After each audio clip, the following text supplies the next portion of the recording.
जिदा पानी विच पतासा अग दा महल हवा दियां नीहां ना है तोला ना है मासा दुनिया बनी है खेल तमाशा एक दर रोना एक दर हासा मौत बनी जिंदगी नू खानी यह जिंदगी है हड़ दा पानी इथे बैठ किसे नहीं रहना मलना होर टकाना हो दुनिया बनी मुसाफिर खाना जो आया तिस जाना हो।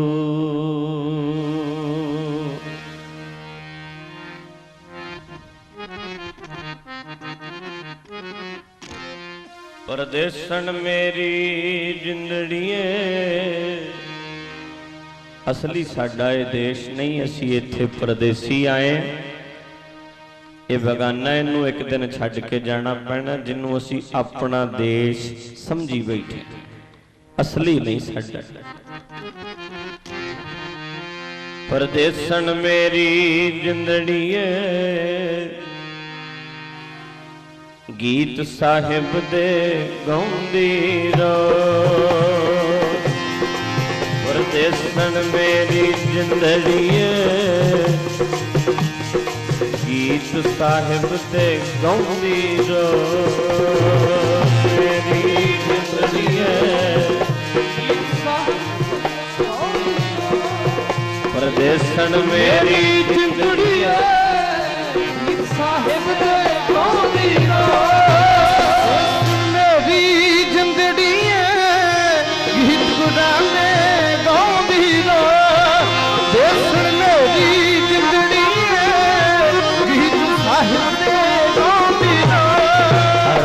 संते अर्जोइयां कर अरदास संते अर्जोइयां कर रुसिया साईं मनाउंदी रो अरदास संते अर्जोइयां कर रुसिया साईं मनाउंदी रो रुसिया साईं मनाउंदी रो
गीत साहिब दे गाउंदी रो परदेसन मेरी जिंदड़ीए गीत साहिब दे गाउंदी रो मेरी जिंदड़ीए गीत साहिब दे गाउंदी रो मेरी जिंदड़ीए गीत साहिब दे गाउंदी रो साहिब दे गाउंदी रो हुस्न मेरी जिंदड़ी गीत साहिब दे गाउंदी रो पूरा प्रभ आजाद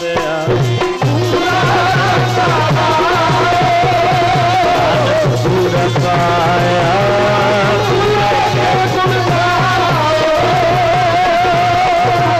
परम सत्कार जो सतगुरां दी साजी नवाजे गुरु प्यारे गुरु सवारे गुरु का खास रूप गुरु खालसा साध संगत जीओ ਰਸਨਾ ਪਵਿੱਤਰ ਕਰੋ, ਸਤਿਗੁਰੂ ਦੀ ਬਖਸ਼ਿਸ਼ ਦੁਹਰਾਓ, ਪਿਆਰ ਨਾਲ ਫਤਿਹ ਬੁਲਾਓ। ਬੁਲੰਦ ਆਵਾਜ਼ ਵਿੱਚ ਆਖੋ ਜੀ ਵਾਹਿਗੁਰੂ ਜੀ ਕਾ ਖਾਲਸਾ, ਵਾਹਿਗੁਰੂ ਜੀ ਕੀ ਫਤਿਹ। ਸੰਗਤ ਬਹੁਤ ਹੈ, ਫਤਿਹ ਦੀ ਆਵਾਜ਼ ਬੜੀ ਢਿੱਲੀ ਆਈ ਹੈ। ਗੁਰਮਖੋ ਗੱਜ ਕੇ ਆਖੋ ਵਾਹਿਗੁਰੂ ਜੀ ਕਾ ਖਾਲਸਾ, ਵਾਹਿਗੁਰੂ ਜੀ ਕੀ ਫਤਿਹ। ਆਓ, ਭਾਵੇਂ ਗਰਮੀ ਦਾ ਮੌਸਮ ਹੈ,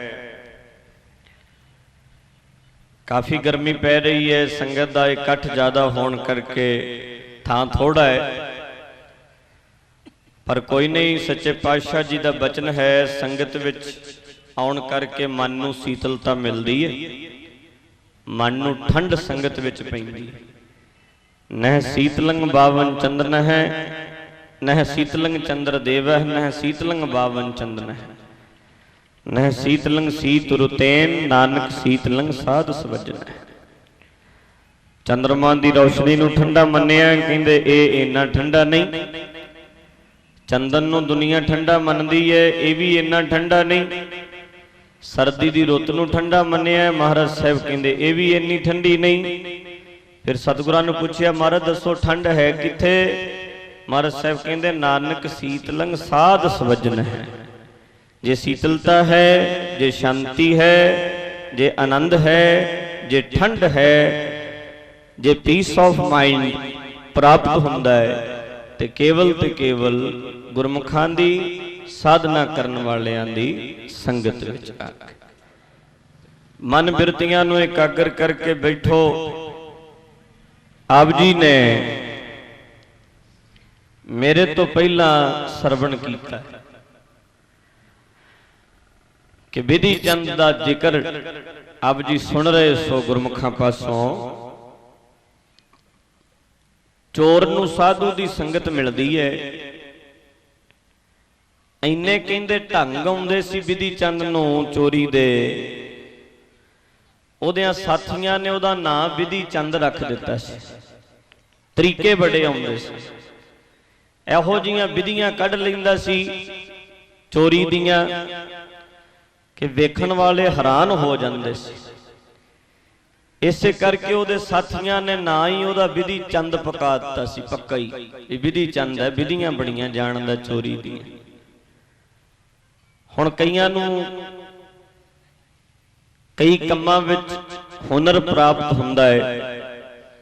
ਕਿਸੇ ਨੂੰ ਗੱਡੀ ਚਲਾਉਣੀ ਚੰਗੀ ਆਉਂਦੀ ਹੈ, ਕਿਸੇ ਨੂੰ ਬੀਬੀ ਨੂੰ ਸਬਜ਼ੀ ਬਣਾਉਣੀ ਚੰਗੀ ਸਬਜ਼ੀ ਬਣਾਉਣੀ ਆਉਂਦੀ ਹੈ, ਪ੍ਰਸ਼ਾਦਾ ਪਾਣੀ ਚੰਗਾ ਬਣਾਉਣਾ ਆਉਂਦਾ ਹੈ।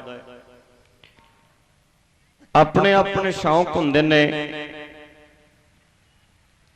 ਉਹ ਚੋਰ ਸੀ ਤੇ ਢੰਗ ਬੜੇ ਆਉਂਦੇ ਸੀ ਉਹਨੂੰ, ਤਰੀਕੇ ਬੜੇ ਸਨ। ਭਜਨ ਕਰਨ ਵਾਲਿਆਂ ਕੋਲ ਵਿਧੀਆਂ ਬੜੀਆਂ ਹੁੰਦੀਆਂ ਨੇ, ਨਾਮ ਜਪਣ ਵਾਲਿਆਂ। ਇੱਥੇ ਸਾਹਮਣੇ ਇੱਕ ਸਟਾਲ ਲੱਗੀ ਹੈ, ਭਾਈ ਵੀਰ ਸਿੰਘ ਜੀ ਦੀਆਂ ਬੁੱਕਸ ਹਨ, ਉਹਦੇ ਵਿੱਚ ਕਿਤਾਬਾਂ ਨੇ। ਇੱਥੇ ਕੜਸਾਣਾ ਮੰਡੀ ਦੇ ਜਿਹੜੇ ਪ੍ਰਬੰਧਕ ਜਨ ਹਨ, ਗੁਰਮੁਖ ਜਿਹੜੇ ਨੇ, ਇਹਨਾਂ ਦੀ ਇੱਕ ਵੱਡੀ ਸੇਵਾ ਹੈ। ਇਹ ਥਾਂ ਥਾਂ ਤੇ ਜਾ ਕੇ ਭਾਈ ਵੀਰ ਸਿੰਘ ਸਾਹਿਬ ਜੀ ਦਾ, ਭਾਈ ਸਾਹਿਬ ਭਾਈ ਵੀਰ ਸਿੰਘ ਸਾਹਿਬ ਜੀ ਦਾ ਲਿਟਰੇਚਰ ਵੰਡਦੇ ਨੇ। ਤੇ ਮੈਂ ਇਹ ਅਰਜ਼ ਆਮ ਸੰਗਤ ਵਿੱਚ ਕਰਦਾ ਰਹਿਣਾ ਦੀਵਾਨਾਂ ਵਿੱਚ ਕਿ ਭਾਈ ਸਾਹਿਬ ਭਾਈ ਵੀਰ ਸਿੰਘ ਨੂੰ ਪੜ੍ਹਨ ਵਾਲਾ ਕਦੇ ਵੀ ਨਾਸਤਕ ਨਹੀਂ ਬਣ ਸਕਦਾ, ਕੱਟੜ ਨਹੀਂ ਬਣ ਸਕਦਾ।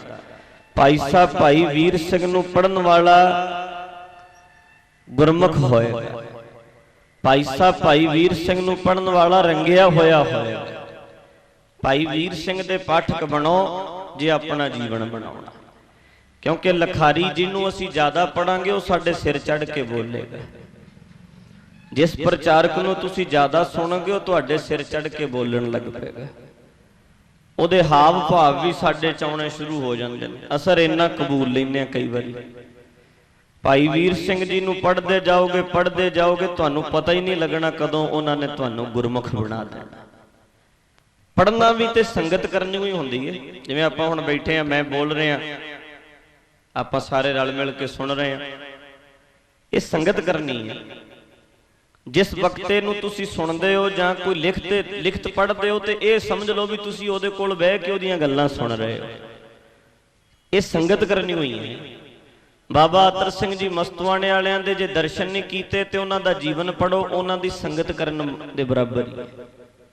ਬਾਬਾ ਆਨੰਦ ਸਿੰਘ ਜੀ ਦੀਆਂ ਲਿਖਤਾਂ ਪੜੋ, ਇਹ ਸਮਝ ਲਓ ਵੀ ਉਹਨਾਂ ਦੀ ਸੰਗਤ ਹੀ ਕਰ ਰਹੇ। ਭਾਈ ਵੀਰ ਸਿੰਘ ਦੇ ਦਰਸ਼ਨ ਨਹੀਂ ਕੀਤੇ, ਭਾਈ ਸਾਹਿਬ ਜੀ ਦੀ ਲਿਖਤ ਪੜੋ, ਇਦਾਂ ਲੱਗੇਗਾ ਵੀ ਅਸੀਂ ਭਾਈ ਸਾਹਿਬ ਜੀ ਦੀ ਸੰਗਤ ਹੀ ਕਰ ਰਹੇ। ਤੇ ਅਰਜ਼ ਕਰ ਰਿਹਾ ਸਾਂ ਕਿ ਵੇਖੋ ਵਿਧੀਆਂ ਹੁੰਦੀਆਂ ਨੇ, ਕਿਸੇ ਕੋਲ ਕੋਈ, ਕਿਸੇ ਕੋਲ ਕੋਈ, ਕਿਸੇ ਕੋਲ ਕੋਈ।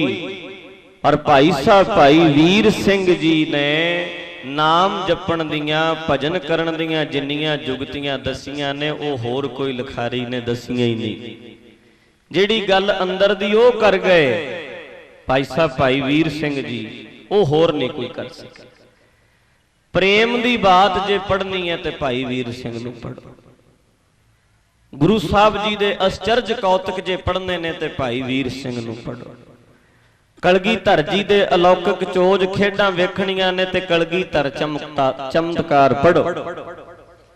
ਜੇ ਗੁਰੂ ਨਾਨਕ ਸਾਹਿਬ ਜੀ ਦੇ ਦਰਸ਼ਨ ਕਰਨੇ ਨੇ ਨਾ ਪ੍ਰਤੱਖ ਵੀ ਕਿੱਦਾਂ ਦੇ ਹੋਣਗੇ, ਤੇ ਗੁਰੂ ਨਾਨਕ ਚਮਤਕਾਰ ਪੜ੍ਹੋ। ਸ੍ਰੀ ਗੁਰੂ ਨਾਨਕ ਚਮਤਕਾਰ ਭਾਈ ਵੀਰ ਸਿੰਘ ਹੋਣਾ। ਅਸ਼ਟ ਗੁਰੂ ਚਮਤਕਾਰ 8 ਪਾਤਸ਼ਾਹੀਆਂ ਦਾ ਜੀਵਨ ਉਹਦੇ ਚ ਹੈ। 2-2 ਭਾਗ ਨੇ। ਸਿਮਰਨ ਭਜਨ ਦੀਆਂ ਜੁਗਤੀਆਂ ਵੇਖਣੀਆਂ ਨੇ, ਭਾਈ ਵੀਰ ਸਿੰਘ ਦਾ ਲਿਟਰੇਚਰ ਵੇਖੋ। ਇੱਥੇ ਵੀ ਸਟਾਲ ਲੱਗੀ ਹੈ, ਜਿਹੜੇ ਤੁਹਾਡੇ ਚ ਪੜ੍ਹਨ ਦੇ ਸ਼ੌਕੀਨ ਹਨ ਉਹ ਜ਼ਰੂਰ ਭਾਈ ਵੀਰ ਸਿੰਘ ਦਾ ਲਿਟਰੇਚਰ ਖਰੀਦਣ, ਬਹਿ ਕੇ ਪੜ੍ਹਨਾ। ਤੇ ਇਦਾਂ ਦੇ ਤੁਹਾਨੂੰ ਉਹਦੇ ਵਿੱਚ ਨੁਕਤੇ ਮਿਲਣਗੇ ਸਿਮਰਨ ਦੇ, ਭਜਨ ਦੇ, ਬੰਦਗੀ ਦੇ, ਵੀ ਜੀ ਕਰੇਗਾ ਵੀ ਮਨਾ ਆਪਾਂ ਵੀ ਭਜਨ ਕਰਨ ਲੱਗੀ ਹੈ, ਸਿਮਰਨ ਕਰਨ ਲੱਗੀ। ਇੰਨੀ ਕੁ ਗੱਲ ਨਹੀਂ ਮੁਕਾਉਂਦੇ ਭਾਈ ਵੀਰ ਸਿੰਘ ਵੀ ਗੁਰੂ ਨਾਨਕ ਸਾਹਿਬ ਬੈਠੇ ਨੇ, ਉਹ ਤੇ ਵੀ ਦੱਸਣਗੇ ਵੀ ਉਸ ਵੇਲੇ ਝਰਨੇ ਕਿਵੇਂ ਵਗਦੇ ਨੇ, ਘਾਹ ਕਿਦਾਂ ਦਾ ਸੀ, ਨਦੀ ਦੇ ਪਾਣੀ ਦਾ ਵਹਾਅ ਕਿੱਧਰ ਨੂੰ ਸੀ, ਉਸ ਵੇਲੇ ਪੰਛੀ ਕੀ ਬੋਲਦੇ ਸਨ, ਕੋਇਲਾਂ ਕਿਵੇਂ ਬੋਲਦੀਆਂ ਸਨ। ਐ ਨਕਸ਼ਾ ਲੈ ਆਉਣਗੇ ਸਾਹਮਣੇ। ਇਹ ਹਰ ਇੱਕ ਲਿਖਾਰੀ ਦੇ ਵੱਸ 'ਚ ਨਹੀਂ ਹੁੰਦਾ। ਜਿਹਨੂੰ ਧੁਰੋਂ ਥਾਪੜਾ ਮਿਲਿਆ ਹੋਵੇ ਉਹੀ ਇਦਾਂ ਦਾ ਕੁਝ ਲਿਖ ਸਕਦਾ ਹੈ। ਜਿਹਨੂੰ ਅਨੁਭਵ ਹੈ, ਇੱਕ ਹੁੰਦਾ ਸੁਣਿਆ ਸੁਣਾਇਆ ਪੜਿਆ, ਇੱਕ ਹੁੰਦਾ ਅਨੁਭਵ। ਕੁਝ ਵਕਤੇ ਇਹੋ ਜਿਹੇ ਹੁੰਦੇ ਨੇ ਜਿਹੜੇ ਹੂਬਹੂ ਨਕਸ਼ਾ ਬਣਾ ਦੇਣਗੇ ਅੱਖਾਂ ਸਾਹਮਣੇ, ਵਕਤੇ ਪ੍ਰਚਾਰਕ। ਤੇ ਕੁਝ ਕੁ ਲਿਖਾਰੀ ਕਈ ਯੁੱਗਾਂ ਬਾਅਦ ਭਾਈ ਵੀਰ ਸਿੰਘ ਵਰਗਾ ਲਿਖਾਰੀ ਪੈਦਾ ਹੁੰਦਾ। ਤੇ ਜੇ ਅਸੀਂ ਇਹ ਵੀ ਕਹਿ ਦਈਏ ਵੀ ਭਾਈ ਵੀਰ ਸਿੰਘ ਵਰਗਾ ਲਿਖਾਰੀ ਮੁੜ ਕੇ ਸਿੱਖ ਕੌਮ ਨੂੰ ਨਹੀਂ ਮਿਲਣਾ, ਇਹਦੇ ਵਿੱਚ ਅਤ ਕਥਨੀ ਕੋਈ ਨਹੀਂ। ਇੰਨੇ ਗੁਰਮੁਖ ਸਨ, ਇੰਨੀਆਂ ਜੁਗਤਾਂ, ਇੰਨੇ ਢੰਗ, ਇੰਨੇ ਤਰੀਕੇ ਉਹਨਾਂ ਨੇ ਸਿਮਰਨ ਭਜਨ ਦੇ, ਬੰਦਗੀ ਦੇ ਦੱਸੇ ਨੇ। ਗੋਹਜ ਗੱਲਾਂ ਨੂੰ ਬੜੇ ਸੁਖੈਨ ਢੰਗ ਨਾਲ, ਸੌਖੇ ਤਰੀਕੇ ਨਾਲ ਭਾਈ ਸਾਹਿਬ ਜੀ ਨੇ ਲਿਖਿਆ। ਸੋ ਇਹ ਕੜਸਾਣੇ ਵਾਲੇ ਪ੍ਰਬੰਧਕ ਇਸ ਗੱਲੋਂ ਵਧਾਈ ਦੇ ਪਾਤਰ ਨੇ। ਥਾਂ ਥਾਂ ਤੇ ਜਾ ਕੇ ਸਟਾਲ ਲਾ ਕੇ ਭਾਈ ਵੀਰ ਸਿੰਘ ਜੀ ਦਾ ਲਿਟਰੇਚਰ ਇਹ ਵੰਡਦੇ ਨੇ। ਤੇ ਕਈ ਗੁਰਮੁਖ ਜਿਹੜੇ ਨੇ ਲਾਹਾ ਲੈਂਦੇ ਨੇ ਭਾਈ ਸਾਹਿਬ ਜੀ ਦੀਆਂ ਲਿਖਤਾਂ। ਸੋ ਮੈਂ ਅਰਜ਼ ਕਰ ਰਿਹਾ ਸਾਂ ਕਿ ਕਿਸੇ ਨੂੰ ਕੋਈ ਢੰਗ ਹੈ, ਕਿਸੇ ਨੂੰ ਕੋਈ ਤਰੀਕੇ ਜ਼ਿਆਦਾ ਆਉਂਦੇ ਨੇ, ਕਿਸੇ ਨੂੰ ਕੋਈ ਤਰੀਕਾ, ਕੋਈ ਹੁੰਦਾ ਜਿਹਨੂੰ ਸਿਮਰਨ ਕਰਨ ਦੀਆਂ ਕਈ ਜੁਗਤੀਆਂ ਆਉਂਦੀਆਂ। ਸਾਡੇ ਮਹਾਂਪੁਰਖ ਸਨ ਸੰਤ ਬਾਬਾ ਕਰਮ ਸਿੰਘ ਜੀ। ਵੈਸੇ ਤੇ ਮਹਾਂਪੁਰਖ ਤੇ ਸਭ ਦੇ ਸਾਂਝੇ ਹੀ ਹੁੰਦੇ ਨੇ, ਪਰ ਕਈ ਵਾਰੀ ਕਈਆਂ ਤੇ ਮੇਰ ਹੋ ਜਾਂਦੀ ਹੈ ਵੀ ਉਹਨਾਂ ਨੇ ਚੋਲਾ ਪਵਾਇਆ, ਉਹਨਾਂ ਨੇ ਸਾਨੂੰ ਅੰਮ੍ਰਿਤ ਛਕਾਇਆ, ਉਹਨਾਂ ਨੇ ਇਸ ਪਾਸੇ ਲਾਇਆ। ਤੇ ਅਸੀਂ ਹੁਣ ਤੱਕ ਵੀ ਜਦੋਂ ਗੱਲ ਕਰਨੇ ਆ ਤੇ ਮੈਂ ਕਹਾਂਗਾ ਉਹ ਸਾਡੇ ਮਹਾਂਪੁਰਖ ਹੈ। ਤੇ ਚਲੋ ਸਭ ਦੇ ਹੀ ਸਾਧੂ ਤੇ ਸਭ ਸੰਪਤੀ ਹੁੰਦੇ ਨੇ, ਸਮਾਜ ਦੀ, ਕੌਮ ਦੀ ਸੰਪਤੀ ਜਾਇਦਾਦ ਨੇ, ਖਜ਼ਾਨਾ ਨੇ ਸਮਾਜ ਦਾ। ਮਹਾਂਪੁਰਖ ਤੇ ਪੰਥ ਦਾ ਖਜ਼ਾਨਾ ਹੁੰਦੇ ਨੇ ਔਰ ਉਹ ਸਭ ਦੇ ਸਾਂਝੇ ਹੁੰਦੇ ਨੇ। ਪਰ ਇੱਕ ਮੇਰ ਬਣ ਜਾਂਦੀ ਹੈ ਵੀ ਉਹ ਸਾਡੇ ਨੇ, ਉਹ ਹੈ ਸਾਰੇ ਹੀ ਉਹਨਾਂ ਨੂੰ ਆਪਣੇ ਸਮਝਦੇ ਨੇ। ਚਲੋ ਲਾਹਾ ਜਿੱਥੋਂ ਲੈਣਾ ਹੈ, ਜਿੱਥੋਂ ਆਨੰਦ ਪ੍ਰਾਪਤ ਹੋਵੇ, ਉਹਨਾਂ ਨੇ ਇਸ ਪਾਸੇ ਤੋਰਿਆ। ਉਹ ਮੈਂ ਉਹਨਾਂ ਨੂੰ ਵੇਖਦਾ ਹੁੰਦਾ ਸੀ, ਜੇ ਕਿਸੇ ਨੇ ਕਹਿਣਾ ਬਾਬਾ ਜੀ ਆਹ ਤਕਲੀਫ ਆ, ਚਲੋ ਚਲੋ ਅਰਦਾਸ ਕਰੋ, ਅਰਦਾਸ ਕਰੋ, ਟਾਲ ਦਿੰਦੇ ਸੀ। ਕਈ ਵਾਰੀ ਕਈ ਪ੍ਰੇਮੀਆਂ ਦਾ ਜੀ ਕਰਨਾ ਵੀ 2 ਘੰਟੇ ਬਾਬਾ ਜੀ ਨੂੰ ਬਹਿ ਕੇ ਦਰਸ਼ਨ ਕਰਨੇ ਨੇ। ਵੈਸੇ ਤੇ ਉਹ ਅੰਦਰੋਂ ਹੀ ਬਾਹਰ ਨਹੀਂ ਸੀ ਆਉਂਦੇ, ਕਦੇ 40-40 ਦਿਨ, ਮਹੀਨਾ, 2-2 ਮਹੀਨੇ ਇਦਾਂ ਹੀ ਲੰਘ ਜਾਂਦੇ ਸੀ। ਨਿੱਕਾ ਜਿਹਾ ਕਮਰਾ ਸੀ ਅੰਦਰ, ਨਾ ਕੋਈ ਘੁੰਮਣ ਫਿਰਨ ਦਾ ਬਾਹਰ ਉੱਥੇ ਕੋਈ ਪ੍ਰਬੰਧ ਸੀ। ਸਾਹਮਣੇ ਹੀ ਸਾਡੇ ਸੀ ਵੀ ਕੁੰਡੀ ਲੱਗੀ ਹੈ ਤੇ ਲੱਗੀ ਹੈ, ਇਹ ਨਹੀਂ ਪਤਾ ਵੀ ਮਹੀਨਾ ਨਾ ਖੋਲਣ, 2 ਮਹੀਨੇ ਨਾ ਖੋਲਣ, ਆਉਣ ਹੀ ਨਾ ਬਾਹਰ। ਟਾਈਮ ਉੱਤੇ ਪ੍ਰਸ਼ਾਦਾ ਜਾਂਦਾ ਸੀ, ਬਹੁਤ ਥੋੜਾ ਪ੍ਰਸ਼ਾਦਾ, ਬਹੁਤ ਥੋੜਾ, ਇੱਕ ਟਾਈਮ ਹੀ ਛਕਦੇ ਸੀ ਪ੍ਰਸ਼ਾਦਾ। ਜੇ 4-5 ਫੁਲਕੇ ਜਾਣੇ, ਬਹੁਤ ਛੋਟੇ ਛੋਟੇ, ਉੱਪਰਲਾ ਹਿੱਸਾ ਜਿਹੜਾ ਹੁੰਦਾ ਨਾ, ਪਰਦਾ ਜਾਂ ਉੱਪਰਲਾ ਜਿਹੜਾ ਲਾ ਕੇ ਉਹ ਥੋੜਾ ਜਿਹਾ ਬਸ ਛਕ ਲੈਣਾ। ਤੇ ਸਬਜ਼ੀ ਉਹਨਾਂ ਦੀ ਇਦਾਂ ਬਣਦੀ ਹੁੰਦੀ ਸੀ, ਕੱਦੂ ਨੂੰ ਉਬਾਲਣਾ, ਬਸ ਉਹਦੇ ਚ ਕੁਝ ਨਹੀਂ ਪਾਉਣਾ, ਪਾਣੀ ਚ ਉਬਾਲਣਾ। ਪਾਣੀ ਚ ਉਬਾਲਣ ਤੋਂ ਬਾਅਦ ਉਹਨੂੰ ਪਾਣੀ ਨੂੰ ਨਿਚੋੜ ਲੈਣਾ, ਨਿਚੋੜ ਕੇ ਘੋਟਣਾ ਫੇਰ ਦੇਣਾ ਜਿਵੇਂ ਸਾਗ ਚ ਫੇਰੀਦਾ, ਉਬਾਲੇ ਹੋਏ ਕੱਦੂ ਚ, ਵਿੱਚ ਉਹਦੇ ਚੂੰਡੀ ਕ ਨਮਕ ਪਾ ਦੇਣਾ। ਇਹ ਸਬਜ਼ੀ ਸੀ, ਨਾ ਉਹਦੇ ਵਿੱਚ ਕੋਈ ਮਿਰਚ, ਨਾ ਉਹਦੇ ਵਿੱਚ ਕੋਈ ਤੜਕਾ, ਨਾ ਕੋਈ ਘਿਓ, ਕੁਝ ਵੀ ਨਹੀਂ, ਏਦਾਂ ਹੀ। ਇਹ ਇਦਾਂ ਦੀ ਸਬਜ਼ੀ ਬਣਦੀ ਸੀ ਰੋਜ਼, ਇਦਾਂ ਹੀ ਜਾਣਾ ਉਹਨਾਂ ਦਾ ਪ੍ਰਸ਼ਾਦਾ। ਤੇ ਉਹ ਆਉਂਦੇ ਬਾਹਰ ਬਹੁਤ ਘੱਟ ਸੀ, ਜੇ ਕਦੇ ਆਉਂਦੇ ਸੀ ਤੇ ਫਿਰ ਛੇਤੀ ਛੇਤੀ ਅੰਦਰ ਵੀ ਚਲੇ ਜਾਂਦੇ ਸੀ। 10-15 ਮਿੰਟ ਬਹਿਣਾ ਉਹਨਾਂ ਨੇ ਕੁਰਸੀ ਤੇ ਬਹਿ ਕੇ, ਸੰਗਤ ਨੇ ਪਿਆਰ ਨਾਲ ਇਦਾਂ ਨਮਸਕਾਰ ਕਰ ਕਰ ਫਤਿਹ ਬੁਲਾ ਬੁਲਾ ਅੱਗੇ ਚਲੇ ਜਾਣਾ। ਤੇ ਮੈਂ ਕਈ ਵਾਰੀ ਵੇਖਿਆ ਕਈਆਂ ਨੂੰ ਢੰਗ ਆ ਗਿਆ ਸੀ, ਉਹ ਫਿਰ ਬਹਾਨ ਵਾਸਤੇ ਕੀ ਕਰਦਾ, ਕੋਈ ਨਾ ਕੋਈ ਪ੍ਰੇਮੀ ਗੱਲ ਛੇੜ ਦਿੰਦਾ, ਅੱਛਾ ਬਾਬਾ ਜੀ ਦੱਸਿਓ ਮਾੜਾ ਜਿਹਾ ਵੀ ਸਿਮਰਨ ਕਿੱਦਾਂ ਕਰਨਾ ਚਾਹੀਦਾ। ਏਦਾਂ ਜੇ ਕੋਈ ਕਹਿ ਦਿੰਦਾ, ਫਿਰ ਉਹ 2-2 3-3 ਘੰਟੇ ਲਗਾਤਾਰ ਬੋਲਦੇ ਰਹਿੰਦੇ ਸੀ। ਇੱਕ ਪ੍ਰੇਮੀ ਨੇ ਸਵਾਲ ਪੁੱਛਿਆ, ਕਹਿੰਦਾ ਬਾਬਾ ਜੀ ਕੋਈ ਨਾਮ ਜਪਣ ਦੀ ਜੁਗਤੀ ਦੱਸੋ। ਮੇਰੇ ਵੇਖਣ ਦੀ ਗੱਲ ਹੈ, ਉਹਨੂੰ 18 ਤਰੀਕੇ ਦੱਸੇ ਸਮਾਧੀ ਲਾਉਣ ਦੇ। ਸਤਿ ਸ੍ਰੀ ਅਕਾਲ। ਉਹ ਪਟਿਆਲੇ ਦਾ ਸੱਜਣ ਹੈ, ਅਜੇ ਵੀ ਹੈ। ਤੁਹਾਨੂੰ ਵੇਖਣ ਨੂੰ ਲੱਗੇਗਾ ਵੀ ਕਮਲਾ ਜਿਹਾ, ਮਸਤਾਨਾ ਜਿਹਾ, ਪਰ ਉਹਨੂੰ ਮਸਤੀ ਨਾਮ ਦੀ ਚੜੀ ਹੋਈ ਹੈ। ਲੱਗਦਾ ਤੇ ਉਹ ਸਾਦਾ ਜਿਹਾ ਹੀ ਹੈ, ਹਰ ਵੇਲੇ ਇਦਾਂ ਲੱਗਦਾ ਵੀ ਇਹਨੂੰ ਹੋਇਆ ਕੀ ਹੈ। ਵੇਖਣ ਵਾਲਾ ਬੰਦਾ ਤੇ ਕਹਿੰਦਾ ਪਾਗਲ ਹੈ, ਉਹ ਪਾਗਲ ਨਹੀਂ। 18 ਤਰ੍ਹਾਂ ਦੀ ਸਮਾਧੀ ਦੱਸੀ ਵੀ ਜੇ ਐਦਾਂ ਨਹੀਂ ਤੇ ਐਦਾਂ ਬਹਿ ਜਾ ਕਰ, ਐਦਾਂ ਨਹੀਂ ਤੇ ਐਦਾਂ ਭਜਨ ਕਰ ਲਿਆ ਕਰ, ਐਦਾਂ ਨਹੀਂ ਤੇ ਐਦਾਂ ਕਰਿਆ ਕਰ। ਮੈਂ ਸੁਣੀ ਗਿਆ ਕੋਲ ਬੈਠਾ, ਸਾਨੂੰ ਤੇ ਉਦੋਂ ਸਮਝ ਹੀ ਨਹੀਂ ਸੀ, ਬਚਪਨ ਸੀ, ਪਤਾ ਹੀ ਨਹੀਂ ਸੀ ਹੁੰਦਾ ਵੀ ਇਹ ਕੀ ਕਹਿੰਦੇ ਨੇ। ਹੁਣ 11-12 ਸਾਲ ਦੇ ਬੱਚੇ ਨੂੰ ਕੀ ਸਮਝ ਪੈਣੀ, ਪਰ ਇਦਾਂ ਜ਼ਰੂਰ ਸੀ ਵੀ ਉਹ ਪਿਆਰੇ ਲੱਗਦੇ ਸੀ ਗੱਲ ਕਰਦੇ। ਸਮਝ ਉਹਨਾਂ ਦੀਆਂ ਗੱਲਾਂ ਦੀ ਘੱਟ ਹੀ ਆਉਂਦੀ ਸੀ, ਪਰ ਇਦਾਂ ਲੱਗਦਾ ਸੀ ਵੀ ਇਹ ਬੋਲ ਰਹੇ ਨੇ ਤੇ ਅਸੀਂ ਸੁਣ ਰਹੇ। ਇਹ ਨਹੀਂ ਸੀ ਪਤਾ ਲੱਗਦਾ ਵੀ ਕਹਿੰਦੇ ਕੀ ਨੇ। ਆਪ ਨੂੰ ਉਦੋਂ ਨੌਲੇਜ ਨਹੀਂ ਸੀ ਕੋਈ ਵੀ ਅਸੀਂ ਵੀ ਕੁਝ ਪੁੱਛ ਲਈਏ। ਤੇ ਚਲੋ ਉਹਨਾਂ ਨੇ ਕਿਰਪਾ ਤੇ ਫਿਰ ਵੀ ਬੜੀ ਕੀਤੀ, ਬਖਸ਼ਿਸ਼ ਜ਼ਿਆਦਾ ਕੀਤੀ, ਜੋਗ ਨਹੀਂ ਸਾਂ ਸੀਏ ਦੇ। ਅਸੀਂ, ਮੈਂ ਤੇ ਵੀ ਕਹਿੰਦਾ ਹੁੰਦਾ ਵੀ ਅਸੀਂ ਤੇ ਉਹਨਾਂ ਦੀਆਂ ਕਮਾਈਆਂ ਹੀ ਖਾ ਰਹੇ, ਜਬ ਤੱਕ ਉਹ ਕਰ ਗਏ, ਪਤਾ ਨਹੀਂ ਕਿਵੇਂ ਸਾਡੇ ਤੇ ਉਹਨਾਂ ਨੂੰ ਤਰਸ ਆ ਗਿਆ। ਗੁਰੂ ਨਾਨਕ ਸਾਹਿਬ ਵੜੇ ਪਾਣੀ 'ਚ, ਅੱਖਾਂ ਬੰਦ ਕਰ ਲਈਆਂ ਤੇ ਖਲੋ ਗਏ। ਲਹਿਣਾ ਜੀ ਹੱਥ 'ਚ ਖਲੋਤੇ ਨੇ, ਫੜ ਕੇ ਬਸਤਰ। ਲਹਿਣਾ ਜੀ ਨੇ ਬਸਤਰ ਮ ਰੱਖੇ। ਮਹਾਰਾਜ ਮੈਂ ਵੀ ਆਉਣ ਲੱਗਾ ਵਿੱਚ। ਮਹਾਰਾਜ ਕਹਿੰਦੇ ਲੈਣਿਆ ਤੂੰ ਕੀ ਕਰਨਾ ਵਿੱਚ ਆ ਕੇ? ਕਹਿੰਦੇ ਜੀ ਮੈਂ ਵੀ ਭਜਨ ਕਰਨਾ ਤੁਹਾਡੇ ਵਾਂਗੂ ਖਲੋ ਕੇ। ਗੁਰੂ ਨਾਨਕ ਸਾਹਿਬ ਆਖਣ ਲੱਗੇ ਲੈਣਿਆ ਓਏ ਤੂੰ ਬਾਹਰ ਹੀ ਖਲੋਤਾ ਰਹਿ, ਮੈਂ ਤੇਰੇ ਵਾਸਤੇ ਹੀ ਕਰਨਾ। ਸਤਿ ਸ੍ਰੀ ਅਕਾਲ। ਮੈਂ ਤੇਰੇ ਵਾਸਤੇ ਹੀ ਕਰਨਾ। ਇਸ ਕਰਕੇ ਇਹ ਮਹਾਪੁਰਖਾਂ ਦੀ ਬਖਸ਼ਿਸ਼ ਹੈ। ਮੈਂ ਕਹਿੰਦਾ ਵੀ ਜਦ ਮੈਂ ਵੇਖਾਂ ਆਪਣੇ ਵੱਲੇ ਤਾਂ ਕੁਝ ਨਹੀਂ ਮੇਰੇ ਪੱਲੇ। ਸਾਡੇ ਪੱਲੇ ਤੇ ਕੱਖ ਵੀ ਨਹੀਂ। ਮੈਂ ਇੱਕ ਅੱਖਰ ਨਹੀਂ ਕਿਤੋਂ ਸਿੱਖਿਆ, ਕਿਤੋਂ ਪੜ੍ਹਿਆ, ਕਿਤੋਂ ਅਸੀਂ ਇੱਕ ਵਾਜੇ ਦੀ ਸੁਰ ਨਹੀਂ ਸਿੱਖੀ। ਮੈਨੂੰ ਉਹਨਾਂ ਨੇ ਵਾਜੇ ਤੇ ਹੱਥ ਰਖਾਇਆ ਸੀ, ਬਸ ਲਿਆ ਚੁੱਕ ਕੇ। ਮੈਂ ਕਿਹਾ ਜੀ ਮੈਂ ਵਾਜਾ ਸਿੱਖਣਾ, ਮੇਰਾ ਜੀ ਕਰਦਾ ਮੈਂ ਕੀਰਤਨ ਕਰਾਂ। ਲਿਆ ਉਹਨਾਂ ਵਾਜਾ ਅੱਗੇ ਰੱਖ ਕੇ ਕਹਿੰਦੇ ਪੜ ਜਿਹੜੀ ਵੀ ਧਾਰਨਾ ਆਉਂਦੀ ਹੈ ਤੈਨੂੰ। ਬਸ ਏਦਾਂ ਉੱਤੇ ਹੱਥ ਰਖਾਤਾ। ਮੈਨੂੰ ਜਿਹੜੀ ਉਦੋਂ ਯਾਦ ਆਈ ਮੈਂ ਧਾਰਨਾ ਪੜ ਦਿੱਤੀ। ਬਸ ਉਹਨਾਂ ਨੇ ਆ ਹੱਥ ਰਖਾਇਆ, ਮੈਨੂੰ ਕਿਸੇ ਤੋਂ ਕੁਝ ਨਹੀਂ ਸਿੱਖਿਆ। ਉਹਨਾਂ ਦੀ ਬਸ ਬਖਸ਼ਿਸ਼ ਹੈ। ਵੱਡੀਆਂ ਵੱਡੀਆਂ ਸਟੇਜਾਂ, ਲੱਖ ਲੱਖ ਬੰਦਾ ਵੀ